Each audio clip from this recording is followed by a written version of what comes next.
E fatal fa tu le tato poklame e ala lo mai fo i le vai nga ta wo raso. Tato le sona le fa mo wa so ina le amtanga fo ne to sanga fa tau de ngang pa ia. E ye le tato lunga os fam yang sini mo tato o tato fo lau fo ilangi mana amtanga ne to sanga. Ma tato su e alu ia le tu langa le sona le fa tau de ngang pa ia. Ona o le tele mana no io tato lunga fa tau de ngang pa ia. Ala fa ia tato talo. Lo mato tamai o lo soi fole la ke fa vau mato te fato ngatu male ava male binga o tele a fio mai ala o fio fa ya on sirio le nga pa ia ina ia fato muina ma fa manatu ya te mato au pumoni taua e fa tau i nei le sona fa maria le mai mo mai mal fa fonga mai lo atnu pele America Samoa ia siti a lunga la o fio to sina twaila mato wa ai i lo swafa ke viso amen. E le tato nunga ne foi ba engo raso. O lo fa autu ina ni manatu fa pene fa tau le sona nei. Fa solo le sona no fa nei. O le persona o le ai ngatua. O manatu mo tato nunga tangata fa tau le nganga pa ia. E le ese sengo tato nunga ma fau fau nga. Peta. E manino lava tus pa ia la to ia malana fa mtalanga wa le upmoni. Ma amata mai lava tus o kenese. O lo mo ni mawina ai le tulanga o le iai o le anga pa ia le taimi o le fofuanga. Sei fa solo mai lava le taimi o Yesu, ma sa matua fa mafa Yesu, le tolu mo le afa tau sanga. I le taimi na ia ngalua i lana ngā ruenga, ma fa mafa i le tulanga le fio mai o le anga pa ia. Ai awa lava le ngalo, o le tele mano anoa i o babenga ma mea na faya Yesu, na loto loto iai, ma sapo i le tulanga o le anga pa ia lana ngā ruenga. O le man maune le apostolo Paulo a wale ngang pa ia lea sanga lue mai e ama i whaatanga tangata se i o ina maliu ma o le ngang pa ia foila na toi whatu ina mai Yesu per whamtalanga Paulo le kare se Roma ia martuso Korinto martuso Efeso nono wingala tatu tele tau matea le tūlanga o le ngang pa ia e whatu sei seisi lava mea a wae tasi lava le atua ai tolu ona tino mamai mai ia tato manino ai le o ina e fatau lono wingala o le anga pa ia o ia o le atua ma o ia o le persona muli o lo fai ena nga ruenga le tala fasolo pito lo tato lo laki e pe ona mo le mau ai Yesu fam talanga tu so yane le tato so ina nei fai mai o le a fio ye laki ona winga mai le tama le tasif so sandi o le vanga muli la le tala Yesu e fatau ile nga pa ia o nga venga la nga pa ia lo fam tala ina tu so yane na te fa manatu me o mana o Yesu tol mal afata usanga mal so ifuanga mal tala fa so pito le fa o le amata mai fenga yo tuai o le mele la fa ile nga pa ia o le fa manatu awa o le sala ngur tasi dia Israelu malota to la langi temi nei o le ngalo ngo fia se me o le wala la le la fa ile nga pa ia o le fa manatu o a me fa manatu o lo fam tala ina Yesu tu so yane na te fa manatu mai upu moni lava ia matai tato i upu moni lono winga etasi ale me fa ia nga pa ia o le fa manatu upu moni matai tangata le upu moni o le winga le upu le persona lo so ina lo mi fi loi o lo ta u fa per telo tu stale fa tau le so ina le upu le o le persona o le ngaluenga lea o le faufawina lea o le tangata i te tonu o lona o langa po le folinga lea e whaia le nganga po le nganga pai o le folinga lea o le tangata i a Yesu lono winga e faufau e le nganga pai ia le soifuanga o le tangata ma whaatuputupu lona i loa e whaatatau i a Yesu lono winga o le tasi nei baenga sinin taua o lo tau se tasi tu stala whapea fausia le amio Ono winga le tasi la le me le fe mai Yesu a fio mai le nga pa ia ona fa manatu le o mea moni ma upu moti ona fa le nga pa ia le upu moni ne tono so ifuanga ma le olanga tangata ore amata irona li liu de tangata masui mai lona olanga ile upu moti lono winga e tawo tene nga wenga e fa ia nga pa ia ile so ifuanga le olanga tangata ke shana molontolu ole fa tino ina le nga pa ia winga ma tau safia ma le file mu o ke riso i tonu o lango tangata le winga le upu lea winga tau safia ma le file mu mana tua fo i so ina mata tato le sona le mena le fa ali mai nga pa ia i le table pap songa Yesu tato baba ai ina wa mai an pap songa Yesu na ba ila ia le pe ole nga pa ia pe se ia se lupe mama lele mai si fonga ole atu mai le laki fa pe mai o lo watali pele le o te fia ia o lo fam tala ina le nga pa ia pe se ia se lupe lo no winga le ala mo ni ma wa fam tala nga le ta ua o le nga pa ia na te amaia le filemu i le soifanga tangata pecha yane se tato baba ai le melo fa utala i manatu malangona fa tau nei le sona ina nei fo iba yaso e fa per fam talanga sfuma fa lus maleon or tu so yane a ol so swani o le nga pa ia lea e a wina mai e tamai i lo ingo swafa le o Yesu o ia lava na te o otou i mea uma lava e fa manatu mai fo ia te otou mea uma wa fai atu ai ia te otou lono winga o le mea la fai le nga pa ia o le toi fa manatu mai o mesa o ina Yesu mea uma lava ai a wina mai la Yesu le nga pa ia i lona lava i wa lono winga e ngalu due fa tasi mene e tasi ale atua tama ma le alu ma le nga pa ia lono winga o le atoanga o ngā luenga Yesu e fai e le nganga pa ia le taimi muri lo tato lo langi fai mai fam talanga tangata tu stala le la wilo o le ngā luenga e fai le nganga pa ia o le fauwina lea o le soifua ola pea o le tangata lono winga o le tasira le vaenga e fai le nganga pa ia o le ola fai le nganga e tupu pea mai ola pea e tau o le vaenga le nei o le vaenga siri nen tau o le soifua manuia ma le ola faatino tangata peta ese la le wala wa mai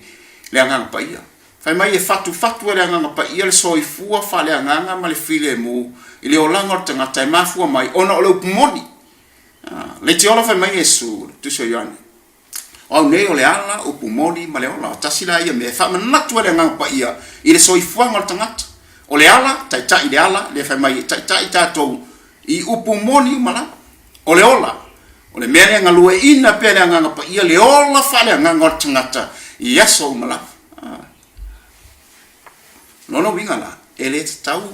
ona tatu fatal eser tu langa o le persona ne o le ainga tua o ia na te faia le atoanga i tonu a tatu olanga e ei fam talanga lo fam tala le apostolo Paulo tau a fatau i le nganga pa ia fatau le so ina le sona nei o le nei wa yaso e fa per fam talanga o le nganga pa ia e pei ona fa iloa mai e Yesu mo lo to sila fia la upele e iai le taimi fa pitoa a ola unga Yesu matolu ma le afatau sanga wala talata le taimi fa i ula na ngaluenga sa fa manatu mato e fa manatu ila au apostolo le tau o le taimi a fio ma iai le nganga pa ia e le fa pela wa toa fio ma ia nganga pa ia le taimi fa pitoa le ai sa fa ia mai lava ngaluenga le nganga pa ia mai le fofo nga penta o tu so kenese ta ua foi le taimi o Noa ta ua foi le taimi o Iosefa a wa sa ia le tua ia Iosefa fa pe fena ia le tua ia Iosefa e lor soifua Iosefa sa saula bar tala fa solo pito o lo tato lo lang mangalua mai lava le nganga pa ia e o foi taimi na seria Samsoni no Sofia era nganga o le tua mai fa si matel le son le leona no winga e ta ua tato baba ai to al mene sa ia le nganga pa ia mai ana mua lava fam talanga mai fenga inga tuai se yo mai de taimi fenga inga fo na fa ma fala Yesu langa o sila fia le rifa ola o le taimi muli la nga wenga ma fio i langi ma fio mai lo nganga pa ia lo ta ua tu so nga wenga ta mua man ta pa lua molo to sila fia ma tato mala le lei i le banga muli ni nei nga wenga ma tala le lei o fa tanga tangata wa mai ele nganga pa ia o se a o nga siri le mo tato ia mauti no i lo tato la taimi le ti ola fa mai Paulo ia mauti no le nei mea ai le fa yatu se ma to fam talanga po se upu e fa tau le poto manata mai e mua fa ilo mai ele nganga pa ia lono winga e fa lango mea umar tala inga mal fa altanga langa tai tato upu moni o lo tato taimi ele o toi fa ngofie la ngona matato nungo tangata fa tau le nganga pa ia wa manatu ni si o le nganga pa ia ere o se persona le ai ngatua wa manatu le nganga pa ia tai pe o le nganga wenga nei le na fam tala ina le sona wa mabae o le nganga pa ia le ai sona tino mai pe ole angi mai ole matangi na pa i Martino tangata fa longo le malu ma mo watu ele ai ele os fam talanga na tu spaia o manatu nisi ona nganga pa ia a ona urufia tato ona suira yo tato fam talanga ma upu malangona le ai o lo fam talaina e Paulo le nganga pa ia e tauna iai se mala anga i mea ua Sofia o le mea le ta ua fam talanga Yesu a ua Sofia tato le nganga pa ia ua Sofia i upu moni na tai lo tato upu moni o a upu moni e re fina ngalo le atua e tai ta waso tato i se mea tato te re mamla mai lono winga o la tato ngana o mea tato te tau talai fa tau tuspa ia mara upu moni e te tau na malama lama masila fia o le mea le fina ngalo i le atua o le mea foi le fina ngalo a Yesu e fa tau ia malama lama le tangata le winga lilo male mana male mea moni o le fa iloa mai le ngapa ia peta awale ngalo le mea nei la pele wa fa manino mai Yesu o le upu le fa manatu mai o upu moni siri o upu moni siri lono winga o le atele atu mea o le afa manatu mai le ngapa ia i le taimi muli le tau talangia Yesu lono winga o mea lo tala noa ina Yesu i le langi ai le fa manatu matala no mai le ngapa ia yo tatou tangata lono winga ele tauna tatou te enala le mea wa tai mai le ngapa ia ma fa ilo mai ati tatou le winga moni ma le upu moni fa tau le tala le leia Yesu ma lo tatou fa tang aisa la ko le mea le fa ia le ngapa ia bole ngata ina ia fofola mai le upu moni o tu spa ia le ia ma tai lo ali ma tai ina tatou i upu moni umalama lono winga tatou te le lo ere taun tatou se mai le mea nei ia mauti noa o sa ole awala o taita ina i tatou mo le manino la le awala nei o le anganga pa ia mai fai tau se lau mau le fionga le tua o lo fa manatu mai ati tatou o le anganga pa ia o ia o le atua a o le anganga pa ia o ia o le persona lo fai ala nga luenga muli lo tatou lo langi le te ofe mai Paulo le tu se o Efeso ntau pe fa awa tu te fati nga le anganga pa ia aisia awa o le nganga pa ia e fa mau fa ilonga ina o tou fa pe fiana fa mau fa ilonga e fa mau fa ilonga le nganga pa ia tangata ua la tou mau tinoa matani tonu fa tua i le suafa le fa mai Yesu o le moni mau le nganga pa ia e moni mau i le suafa o Yesu le fa me tu so nga benga e le ila se si ngoi la le la fa o la ina tatou mai le suafa o ke riso e le tasi ba nga tau o tatou le sona nei au pele e tau tatou manino ia i fa tau le taua o le vaenga nei o le ngapa ia na te whaatinoina le ngā ruenga o le abea o tātou mawhanau matalii o le atua waina le se senga tele ma te le te le vaenga whaira ngapa ia le taua e Paulo o tātou o tangata ese tātou sa le taua whaatasi tātou masau ninga i ona po Israelu aisea na taua tātou o tangata whaapau o tangata sale ai se fa moe peta lewa manino nei o le ngā ruenga le whaia nganga pa ia erena o Israel o tangata o mga balolangi o lo ngā lue le nganga pa ia ina ia toe tā ua tangata o whanau mata li i o le atua le whai mea whamtalanga le apostolo Paulo awa wa bea tātou matama whai o suli fo i whatasi ma ke riso na i le mea na folofolo ina wale to yeila se taia po se eleni po se sauloto po se nof polonga a o tasi tatou uma o whanau tatou o le mea le whaia nganga pa ia o le tā ua tatou wale to tangata esi a ua tu whatasi e tā ua tere me whaia nganga pa ia o le ngā ruenga muli e whaia persona le ai ngā tua i lo tatou lalolangi o le tu whatasia leo tangata wa tā ua o tangata o atali i ma whanau o le atua ia manino le mea nei o le vangana sino ta wala nga lua ile nga pa ia o tangata sama mau au fa la lata mai ile nga pa ia i luma no fali i pole no fo le lo fatuno lono winga e te le nga benga muli e fa ile nga pa ia fa tau tala le o fa tanga wala ngata ne fa mau fa ilo ngaina e ta ua le nga pa ia ina to o manava o fa nau matali ile tu fa lang la nei da pede o lo tali ai no le upumonti le fai mai ele Ioane sufitu fai po sufitu lo o mai le sonda vai aso nei le tatalo Yesu fa pito e fa taulon tama ia e fa pa ia ina ila to la upumoni awa o la wa fionga o le upumoni le alo no winga ele o se upo se fai fe au po se upo se tas tangata po ni tanto lunga mangi mafaufaunga lono winga ole upu moni ole tuspa ia lea ole anga lue mai ia ile anga pa ia ile upu moni man tuspa ia matoto mafatu ile loto tangata na bia ile tangata matangata uaola le ta ue paulo ole to eola ia a o ke riso uaola tonu ya tau e mafua isia ina watalia tangata persona nele ai ngatua ma amata lo na fau le anga pa ia me fau mane lo loto wa fina ngalo ai ke riso e fa tau no fai lo mai lono winga e tupu pea lono winga tasire me fere anga pa ia o le tupu pea le iloa ma le sila fia tangata i upu moni ale atua pea no fai atu teimu mai e le ma fai on taita ia oe se me se pea upu na malele ma le fonga Yesu o le mena ta ua le fa pa ia ina tato apa ia tato ma so ina tuspa ia tato tele se tato te manino e fa tau le sona ne o persona le ainga tua le anga pa ia fa i lo upu moni tai tato upu moni ai sidia tuna e ta ua tato o whanau e le atua. Aisia, e mafua mai, ona ua tato tari tonu le upumoni, o le ale upumoni. Whai mai Yesu, a wā o la ua fionga, o le upumoni lea. O le tasi vaenga sino ta ua tato le sona nei. O lo ta ua e Paulo whapenere tusi o Efeso,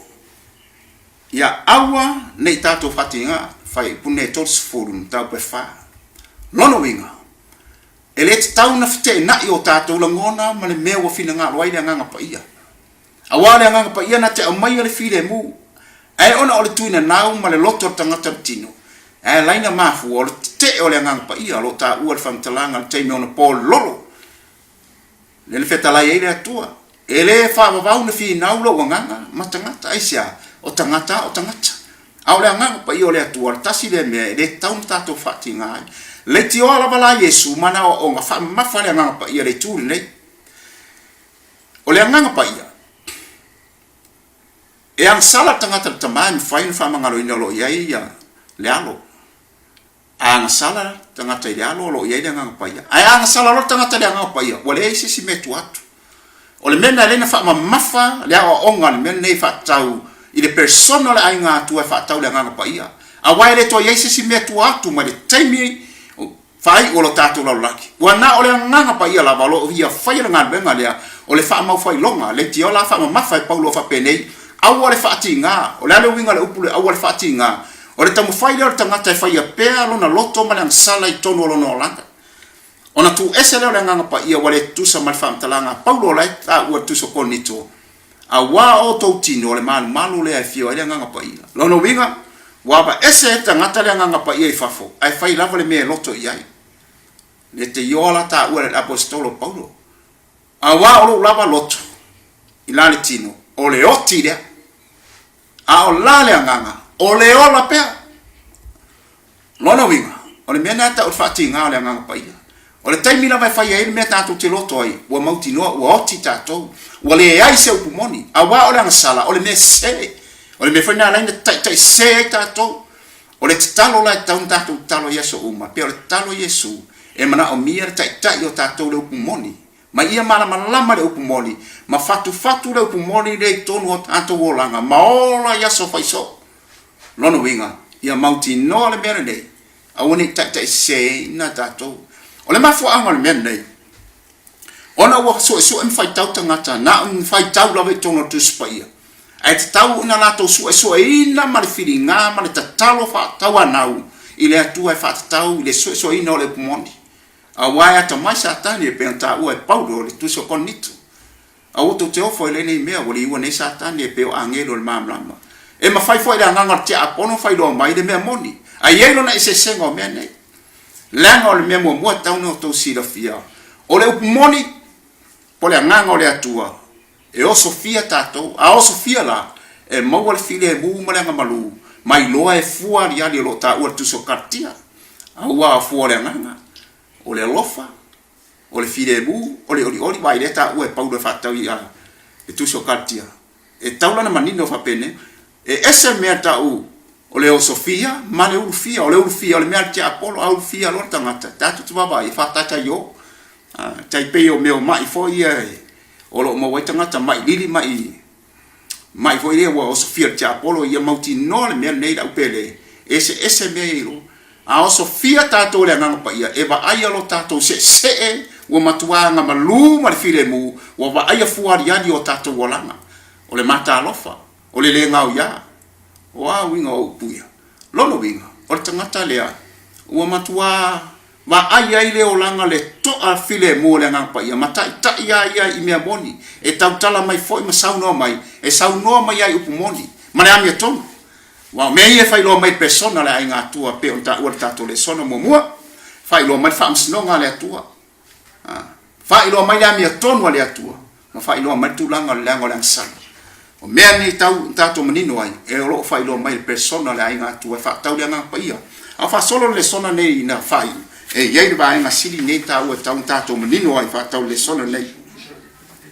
e tele fa mo moe o le a mai ele nganga pa ia le taimi muli o le tato la lanki o lo matua safa la langi ma le tau mu mo mitinga ma fa mo nga o tangata aisa el telefoi folfolanga tai o malo a wo e fa tau nuina ma fo ma yesa langa tau no yesa me fa mo ma mauti no ai peita fai mai from talanga la apostolo paulo o le amatua au mai ele nganga pa ia le fa mo ola ma le mauti no anga tangata le tau unga fai nga mea le tua i lungo le paneta ne le tio foi la fa talanga le poto wa le fa mo tau o le la au le o le soifua fa mo nga o le mea lo fa na wai le telo tangata i lo tato taipi ai fai mela fa talanga le apostolo paulo o le amatua au mai le mana le tulanga o le fa mo i le soifua ngo tangata wa tai ile upumoni tangata le wale to yusista ia te ia ma le tasi vaenga e taua o lo tau talangia e paulo fa pene fa mai paulo au te le tau tala atu i se upe tasi i le poto male mali fa mai o paulo o le memo mua lava e le o ila tonu faia le fa mtalanga a o le mea na o Sofia e le anganga pa ia e taua le mea nei a on tai tatou le upumoni ele mafaina seli upu tato tau tala mai se tulolo ngutu male afiara o fafonga mai America Samoa lo wat nupele au tai tato le ngang pa ia na upu moni laba e mai le ngang pa ia yo tato mafau ma fai lo atu ai fina ngalo moni le atua onistem e tinga ai me mai le ngang pa ia aisa la ko le ngang pa ia na te mai le ami ton o le fina ngalo foi le wai le mafai tato o se ile langi male o la fa ba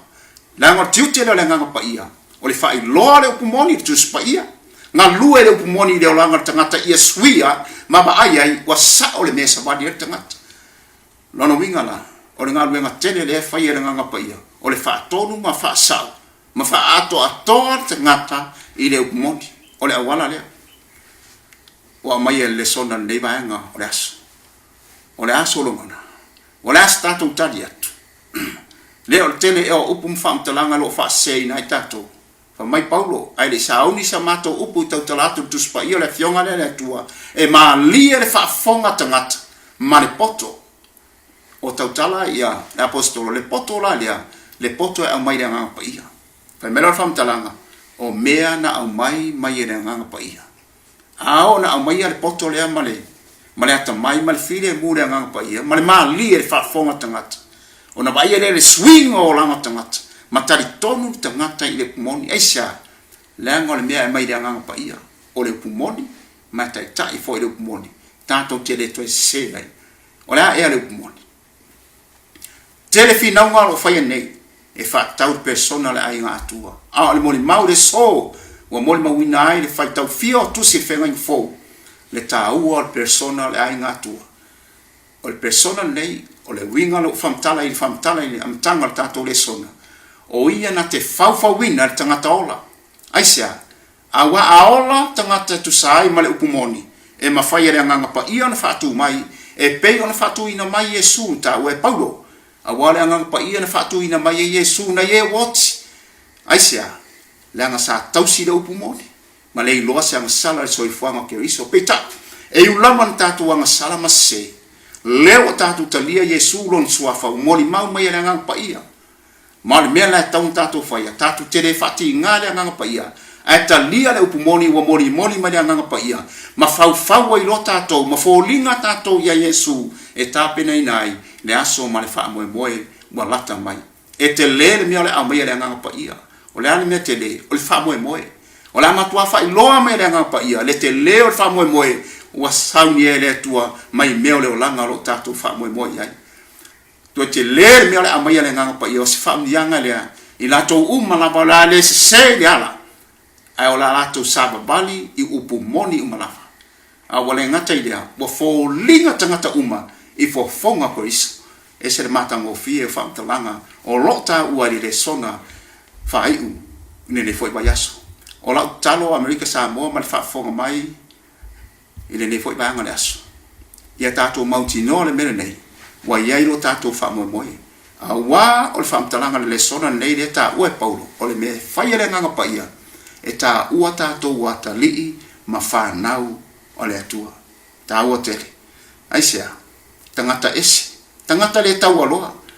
au whamanatu Yesu wa a fio mai le nganga pa ia ma awa ni e tātou fina wina ta lia o tātou loto o na moli le nganga pa ia tātou wa ato atoa i le pumoni ma ta ua ilo tātou o ata lii ma whanau o le atua na fai tato taro lo matou ta mai lo soi fu le langi e fa babau matou te faftai tele ni ba ngole asu a wa matou telefisiringi ole ta u le nganga pa ia ole persona o ia ole atua lo ia fai nga luenga muli ma nga luenga fai lo matou lo langi ole fa mau fai longa ma fa ato aina i matou e ala ile man malo ya i ole tala le male upumoni si o la fio ma fa manatu mai le fa mo ai sini dia ole ba ayo fua ali yo matu o langa fua le ngang pa ia wai loai wa matu sala vali ia moni le ia fa manu ia fa fonga mai lo at nu mai mo foi se sia noa matu su e mal feelinga le nei tau o nei ba ngole le sona la matanga ne kuata o se oso fale nganga ta pena i matu matalia me wa musmusuina le ngang pa ia yo matu o langa wai awale fatinga awale nganga pa ia fa mau fai longa i matou i le aso wa lata mai family tele la ofio i lo swafa keriso amen.